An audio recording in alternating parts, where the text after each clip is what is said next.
കാരക്കൽ എന്നത് ആഫ്രിക്കയിലും മധ്യപൂർവ്വ ദേശങ്ങളിലും തെക്കുപടിഞ്ഞാറൻ ഏഷ്യയിലും കാണപ്പെടുന്ന ഒരു ഇടത്തരം വന്യപൂച്ചയാണ്. പ്രധാന സവിശേഷതകൾ: ഇവയ്ക്ക് നീളമുള്ള കാലുകളും അഗ്രഭാഗത്ത് കറുത്ത രോമങ്ങളുള്ള വലിയ ചെവികളുമുണ്ട്. ചെവികളിലെ ഈ രോമക്കുഞ്ചുകൾ ഇവയുടെ പ്രത്യേകതയാണ്. ഇവയ്ക്ക് തവിട്ടുനിറം മുതൽ ചുവപ്പുകലർന്ന തവിട്ടുനിറം വരെയുള്ള മൃദുവായ രോമങ്ങളാണുള്ളത്. ശരീരത്തിൽ പുള്ളികളോ വരകളോ ഉണ്ടാകാറില്ല. കാരക്കലുകൾക്ക് മികച്ച വേഗതയും ചാടാനുള്ള കഴിവുമുണ്ട്.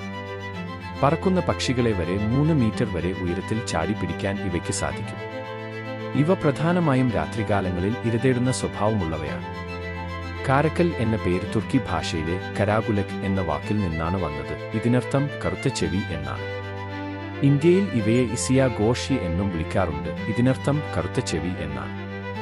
ഇവ മാംസഭുക്കുകളാണ്. പക്ഷികൾ, മുയലുകൾ, മാൻ തുടങ്ങിയ ചെറുതും ഇടത്തരവുമായ മൃഗങ്ങളെയാണ് പ്രധാനമായും ഭക്ഷിക്കുന്നത്. ഹേംത് റെഡ് ലിസ്റ്റ് പ്രകാരം ഇവയെ അധികം ആശങ്കപ്പെടാനില്ലാത്ത ജീവിവർഗം എ എന്ന വിഭാഗത്തിലാണ് ഉൾപ്പെടുത്തിയിരിക്കുന്നത്. എന്നിരുന്നാലും വടക്കൻ ആഫ്രിക്കയിലും ഇന്ത്യയിലും ചില ഏഷ്യൻ രാജ്യങ്ങളിലും ഇവ വംശനാശ ഭീഷണി നേരിടുന്നുണ്ട്. കൂടുതൽ അറിവുകൾക്ക് ഇപ്പോൾ തന്നെ സബ്സ്ക്രൈബ് ചെയ്യൂ. അറിയാത്ത അറിവുകൾ.